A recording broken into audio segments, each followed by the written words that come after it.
आज की जो कुंडली है इसके अंदर कुछ पर्टिकुलर इनपुट्स हैं, उसको पहले समझने की कोशिश करेंगे और फिर कुंडली के ऊपर जाएंगे। यहाँ पे क्वेश्चन ये हुआ है कि ये किन्हीं के चाचा जी की कुंडली है। फिर जिनके भी ये चाचा जी हैं उन्होंने पहले ये बात कही है कि उनके पेरेंट्स का डाइवोर्स हुआ, चाचा जी ने ही उनको पूरी तरह से पाला है।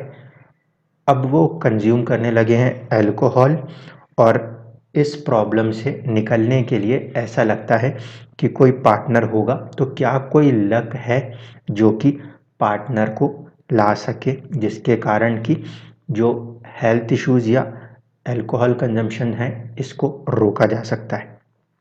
साथ ही साथ एक और बात कही गई है कि उन्होंने काम करना छोड़ दिया है, यानी कि प्रोफेशन के हिसाब से शायद यहाँ पे अर्निंग्स को भी रोक लिया है।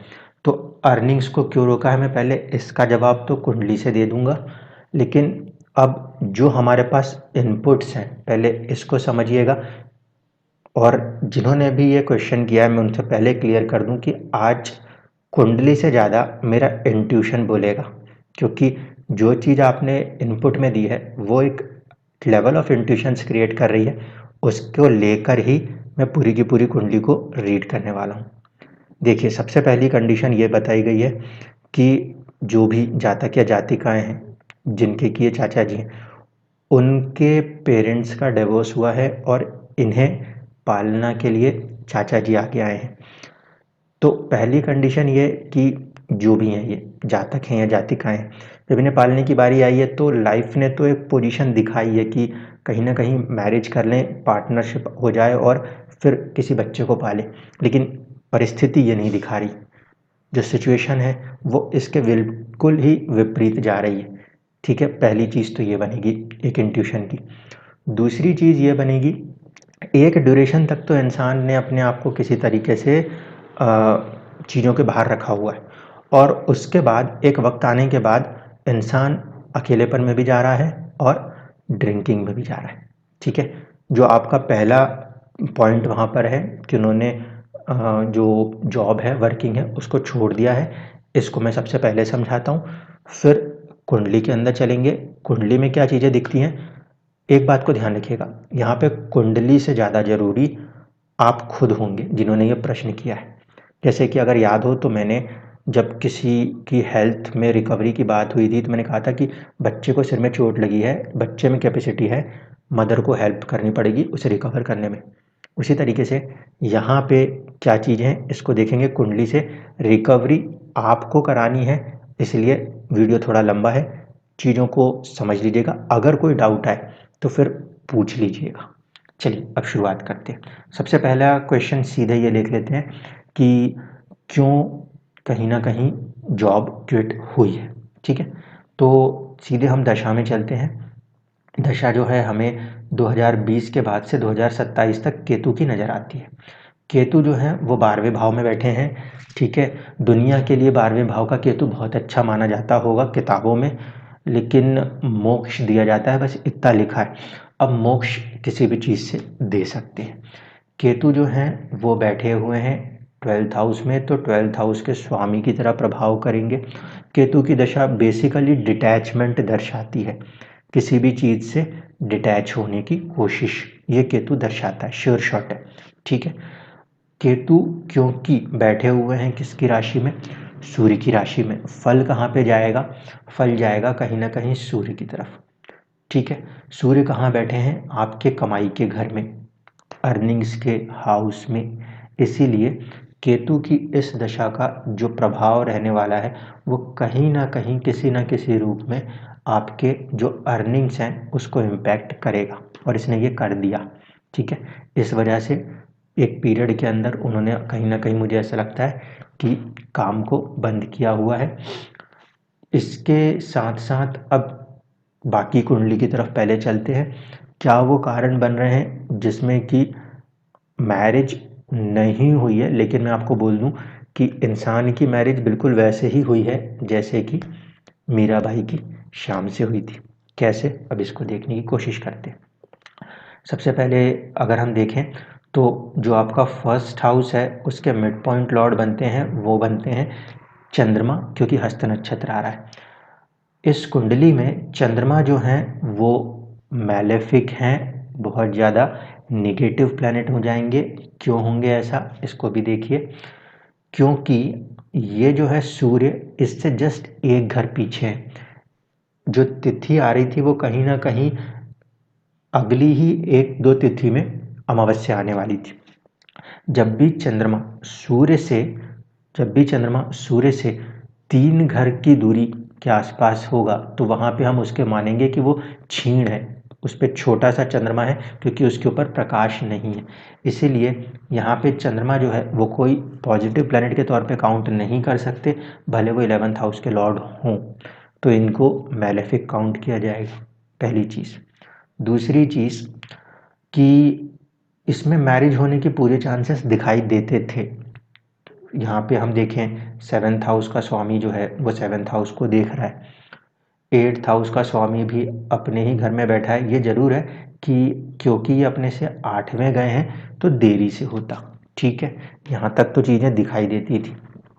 इसके बाद की स्थिति जब हम देखते हैं तो यहाँ हमें दिखाई देता था कि राहु और शनि बैठे हैं। ये जो चीज़ है इसे कहते हैं पापकत्री, जिसके मध्य में ये 7th हाउस आया है, इसने बहुत ज़्यादा प्रभाव दिखाया है, ठीक है। पहली कंडीशन कि जो हाउस है इसके ऊपर पापकत्री प्रभाव है, इसीलिए मैरिज नहीं हुई।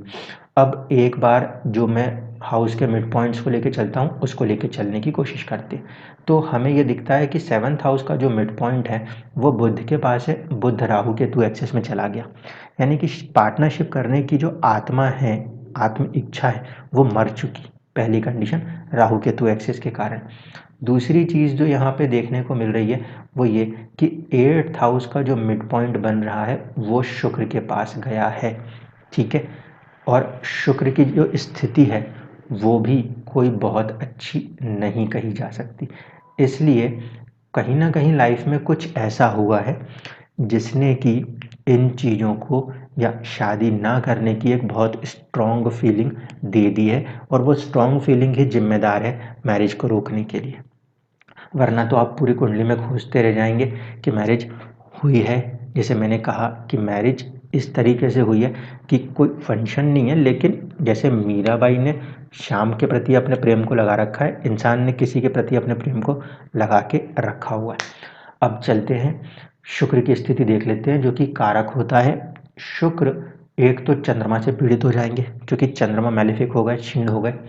आगे जा रहे हैं तो सूर्य मिल रहे हैं, वो भी यहाँ पे तात्कालिक रूप से उनके मित्र मान सकते हैं क्योंकि एक घर आगे बैठे हैं, लेकिन फिर भी पीड़ित रहेंगे।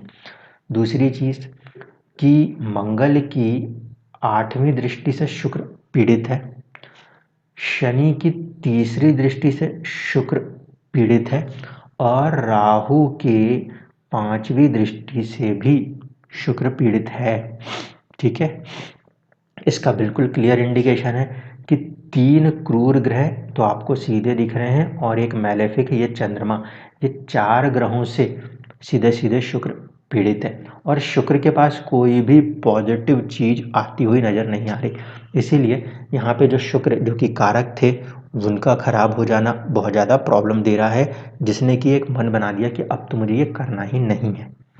दूसरी बात, अब देखिए जो आपने मेरे से उसमें मेंशन्ड किया है कमेंट के अंदर, जो इन्फॉर्मेशन आई है बाय द ग्रेस, उसको समझने की कोशिश करते हैं। संतान का सुख खुद की संतान ना होने के बाद भी होने का लिखा था, संतान की जिम्मेदारी खुद की ना होने के बाद भी लिखी थी।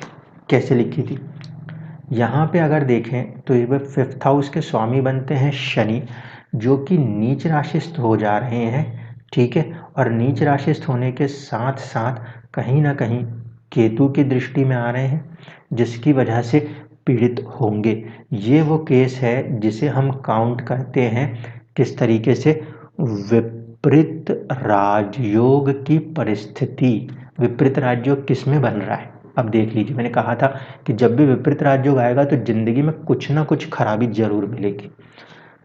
इंसान ने अपनी शादी नहीं करी है, ठीक है, संतान का स्वामी नीच था, संतान नहीं प्राप्त हो सकती थी, लेकिन कहीं ना कहीं जो विपरीत राजयोग अवस्था है उसमें जाकर ये किसी को पालेंगे।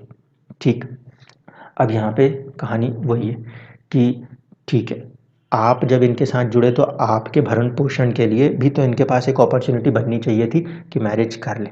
अब वो क्यों नहीं बनी, इसको समझने की कोशिश करेंगे। क्योंकि शनि यहाँ पे बैठा है, मैं मानता हूँ कि शनि कहीं ना कहीं एक जिम्मेदारी देता है, पूरी तरह से जिम्मेदारी देता है। किस तरीके से कि जिसके साथ भी जुड़ेगा, जहाँ भी जुड़ेगा, वहाँ पे उस जिम्मेदारी को निभाना है। तो इसलिए मैं ये कह रहा हूँ कि ये किसी से कनेक्ट हुए हैं और कनेक्ट होने के बाद उनको भुला नहीं पा रहे। वो सारी परिस्थितियाँ उनके दिलो दिमाग के ऊपर हावी है। जितने समय तक ये आपको पालने में, इस शनि ने आपको जो रेस करने में टाइम लगाया, उनका पूरा ध्यान इस शनि और आपके तरफ रहा। इसकी वजह से काफ़ी लंबे समय तक वो चीज़ों से बाहर रहे होंगे। अभी की जो स्थिति है, फिर से कंडीशन केतु के पास आई है, केतु की दशा चल रही है, केतु बुध से कनेक्ट है। बुध मैंने जैसे दिखाया, ये इस हाउस का मिड पॉइंट लेके चल रहा है, जो इम्पैक्ट देखने में कर रहा है कहाँ पे, आपके 10th हाउस पे, कर्म क्षेत्र पे, और साथ साथ आपकी हेल्थ पे। ड्रिंकिंग की हैबिट है, प्रोफेशन को आपने छोड़ा ही है, तो केतु और बुध का सीधा प्रभाव तो आप देख ही रहे हैं। दूसरा, हेल्थ की तरफ भी ये चीज़ प्रॉब्लम करेगी करेगी, आपको भी पता है। तो ये तो डायरेक्ट प्रभाव है। इनडायरेक्ट प्रभाव कैसे दिख रहा है, क्योंकि बुध जो है वो केतु से कनेक्ट है, और बुध कहीं ना कहीं आपके 7th हाउस ऑफ पार्टनरशिप की आत्मा बन के है। तो कुछ ना कुछ चीज़ उनके दिमाग में अभी भी फिक्स है। मैरिज क्यों नहीं हुई, क्योंकि यही जो 7th हाउस के मिड पॉइंट था, एक तो इससे छठा दुश्मन हो रहा है, दूसरा केतु राहु एक्सिस में आके फंस रहा है। केतु के साथ जो चीज़ आएगी वो कहीं ना कहीं त्याग की स्थिति में गई, तो यहाँ पे ये चीज़ त्याग की स्थिति में गई। ये तो हो गई एक तरफ की कहानी। अब इस पूरी कहानी को जो मैंने अर्गला समझाई थी, इंटरवेंशन, वहाँ से देखने की कोशिश करते हैं। विवाह के लिए इम्पोर्टेंट प्लैनेट है शुक्र, तो शुक्र को लेते हैं हम और यहाँ से परिस्थिति को रीड करना शुरू करते हैं। जब उस दिन मैंने आपको अर्गला समझाया था, तो मैंने कहा था किसी भी ग्रह से 2nd हाउस को देखेंगे, 4th को देखेंगे, और साथ ही साथ 11th को देखेंगे पहले। तो यहाँ पे हम देखें तो वीनस के जस्ट आगे सूर्य मौजूद है। ठीक है, सूर्य 12th हाउस के लॉर्ड थे और उसके बाद वो शुक्र के आगे बैठे। तो कहीं ना कहीं कोई एक इंटरवेंशन आ रही है। इंटरवेंशन किस तरीके से आ रही है कि या तो पेरेंट्स कहीं और करने को कह रहे हैं, इंसान कहीं और पे फिक्स हो गया है, पहली कंडीशन। दूसरी कंडीशन कि इस शुक्र से 4 घर आगे जो है वो गुरु बैठे थे। गुरु जो थे वो लॉर्डशिप में 7th हाउस के लॉर्ड थे, यानी किसी के साथ पार्टनरशिप हुई है, वो भी कहीं ना कहीं इनके थॉट प्रोसेस को इंटरवीन कर रहा है। इसके बाद हम देखें तो हमें 11वां चाहिए था। 11वां बहुत ही स्ट्रॉन्ग फैक्टर, ये है शनि, जो कि नीच राशि से थे। ये बहुत ही स्ट्रॉन्ग फैक्टर बन के रोकने की कोशिश कर रहा है। इसीलिए अगर हम मैरिज को देखेंगे तो मैरिज में इंटरवेंशन जो है कहीं ना कहीं सूर्य की तरफ से हुई है, कहीं ना कहीं जुपिटर की तरफ से हुई है, और शनि की तरफ से हुई है। शनि के द्वारा जो इंटरवेंशन होगी उसको यहाँ पे केतु रोकने की कोशिश कर सकते हैं, क्योंकि यहाँ 2 ग्रह हैं। इसलिए अभी भी जो आपका सवाल था कि क्या एज अब तो ऑलमोस्ट 50+ है, तो यहाँ पे मैरिज की कोई संभावना दिखती है, लोनलीनेस खत्म होने की संभावना दिखती है। तो हाँ, इस इंटरवेंशन के कारण जो कि पराक्रम साहस में यहाँ से दिख रहा है शुक्र से, यहाँ पे नज़र आती है। ठीक है, तो अब यहाँ पे अगर हम नॉर्मल एस्ट्रोलॉजी से बात करते हैं तो हमें शुक्र को बल देने की बात आती, क्योंकि शुक्र सबसे ज़्यादा पीड़ित थे, या शुक्र के उपाय की बात होती। लेकिन अब शुक्र के उपाय से ज़्यादा प्रैक्टिकल लाइफ के अंदर आना है, और यहाँ से हम चीज़ें देखेंगे। देखिए, पहले तो स्ट्रेंथ देख लेते हैं। स्ट्रेंथ के अंदर शुक्र भी ठीक ठाक है। सबसे ज़्यादा बलवान ग्रह जो है वो सूर्य है, और सूर्य यहाँ पे बलवान होगा तो हमारे लिए कोई पॉजिटिव कंडीशन नहीं है। 12वें घर की सारी एनर्जी एक्टिव कर देगा, जिसकी वजह से मोक्ष त्याग की भावना बहुत हाई है इंसान में। इस वजह से कोई एक जिनसे मिलना चाहते थे नहीं मिले, और वो कहीं ना कहीं पूरी तरह से मोक्ष और त्याग की भावना में निकल पड़े। अब यहाँ पे जो हम दशा देख रहे हैं, हमें दशा में ज़रा सा ध्यान देना होगा। ये प्रॉब्लम आपको दिखाई देगी जब इनके ज़िंदगी में ये ऑलमोस्ट 1984 से 1987 के बीच की बात है, ठीक है। एज वहाँ पे अगर हम कैलकुलेट कर रहे हैं तो 15 साल से लेके 19-20 साल के आसपास कुछ हो रहा है, जो इंसान को एक ऐसा थॉट प्रोसेस दे रहा है कि वो आगे किसी के कहने के बाद भी मैरिज नहीं करेंगे, ठीक। अब आपको करना क्या है? उपाय के लिए तो शुक्र और ये सब चीज़ों को करने से कोई ज़्यादा मतलब यहाँ पे नहीं बनेगा। उसके आप मंत्र कर लें, ठीक है, क्योंकि अगर शुक्र भर के उपाय से होता तो कई जगहों पे लोगों ने कुंडली दिखा दी होती कि शादी करनी है और चीज़ें हो जाती। मेन मुद्दा अब जो निकलेगा वो ये कि यहाँ पे ये जो शनि है, इसने जो स्ट्रॉन्ग फैक्टर एक सेटबैक दिया हुआ है। सेटबैक किसी भी रूप में हो सकता है। जिनके साथ ये जुड़े थे 15 से 19 साल की उम्र के बीच, या तो उनकी मृत्यु हुई है तो उससे सेटबैक हुआ हो, या फिर अगर वो कहीं और गए हैं तो उनके साथ अभी भी इमोशनली कनेक्टेड हैं। अब देखिए सीक्वेंस ऑफ इवेंट्स को, आपके पेरेंट्स का डाइवोर्स होना लेकिन आपका इनके पास आके पलना, शनि ने अपने एक काम को किया, ठीक है। दूसरा कि ये जो शनि नीच राशि थे, ये शनि की दशा बहुत लंबी चली है, ऑलमोस्ट 2003 तक चली। पूरा समय इंसान ने आपको रेस करने में निकलवा दिया, जिसमें कि वो इंसान इतना ज़्यादा अपने आप को दूसरी चीज़ों में डिस्ट्रैक्ट नहीं कर पाया। जितनी ये दशा है, इस दशा के हिसाब से और आगे की कुछ दशा को भी अगर मैं कनेक्ट कर लूँ तो मुझे ये नज़र आता है कि शनि के बाद बुध की एक लंबी दशा गई। शनि की दशा भी लंबी होती है, तकरीबन 18-19 साल की, और बुध की भी इतनी होती। तो आप उस समय तक छोटे थे, आपको लेके ये रेस करते